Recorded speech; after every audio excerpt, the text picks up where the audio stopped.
погледнете, дефицитот за 2025 година е 1,8 трилиони. Што значи на овие собрани 5,23 трилиони, нив им фалат уште дополнителни 1,8 трилиони од тоа колку трошат. Се разбираме?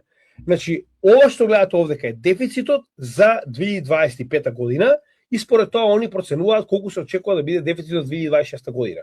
Со тоа што вика истиот порасна за 2% од претходната година, а тоа се случува постојано. Во превод, Америка троши 1,8 трилиони повеќе од тоа што заработила. А не заборавајте, овдека, во овој буџет, значи погледнете сега каде е најголемиот проблем. Ако Америка земала 5,2 трилиони приходи од даноци, од овие, ако иземеме 1,5 трилиони за плаќање на каматна стапка, на долгот, и 1,5 трилиони за одбрана, вас ви остануваат 2,2 трилиони од се што се собрали, се разбираме.